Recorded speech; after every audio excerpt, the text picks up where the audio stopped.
1885 से 1885 में कांग्रेस का सेशन बॉम्बे में होता है और ये दिसंबर के महीने में होता है।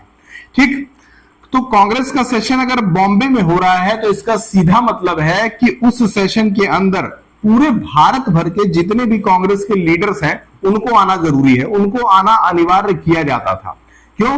क्योंकि कांग्रेस सेशन का मतलब ही है कि साल में एक बार कम से कम पूरे कांग्रेस के दल के लोग एक साथ इकट्ठा बैठेंगे और वहां बैठ करके जरूरी चीजों पे चर्चा की जाएगी।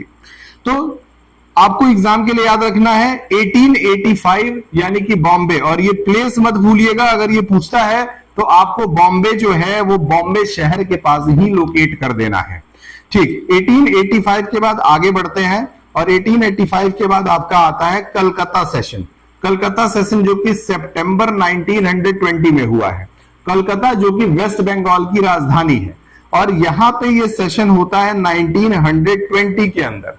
लेकिन फिर से उसी साल 1920 के अंदर दिसंबर में ही अगले सेशन की जरूरत पड़ जाती है। अब अगले सेशन की जरूरत पड़ने का मतलब यह है कि सरकार यानी कि कांग्रेस, उस समय की जो कांग्रेस थी वो कुछ बड़ा बदलाव लेके आना चाहती होगी हमारे पूरे के पूरे जो उस समय जो फ्रीडम मूवमेंट चल रहा था उसके अंदर कुछ मेजर चेंजेस करने के लिए ये एक ही साल में 2 कांग्रेस के सेशंस किए जाते हैं। अगला सेशन हमारा आता है दोस्तों मद्रास में, जो कि दिसंबर 1927 में किया जाता है।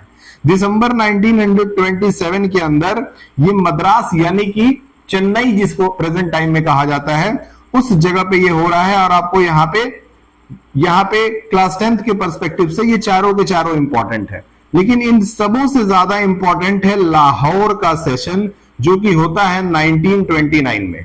प्रेजेंट टाइम में ये लाहौर जो है वो पाकिस्तान के अंदर आता है दोस्तों। और जब इंडिया और पाकिस्तान का बंटवारा हुआ तो उस समय जो पंजाब है प्रेजेंट टाइम में वो 2 हिस्सों में बंट गया।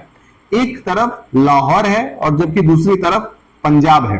तो उनका जो पंजाब है उसको हम लोग लाहौर के नाम से जानते हैं और हमारा जो पंजाब है वो तो हम पंजाब कहते हैं।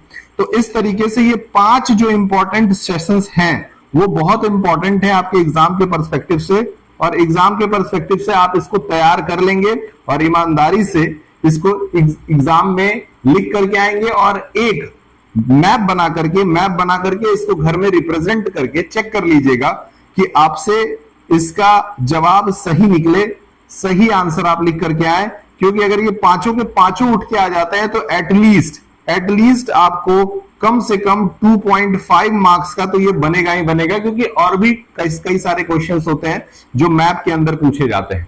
तो ये कुछ मेजर आपके 5 लोकेशंस हैं जिनको आप याद रखिएगा। पहला है आपका मुंबई, दूसरा था आपका कलकत्ता, तीसरा था नागपुर, उसके बाद था मद्रास और लास्ट में था आपका लाहौर 1929। क्लास 10th के अंदर ये 5 बहुत ज्यादा इंपॉर्टेंट है। और अगले वीडियो में इसी तरीके से और भी मैप्स को लेकर के हम एक दूसरे के साथ बात करेंगे। तब तक के लिए थैंक यू।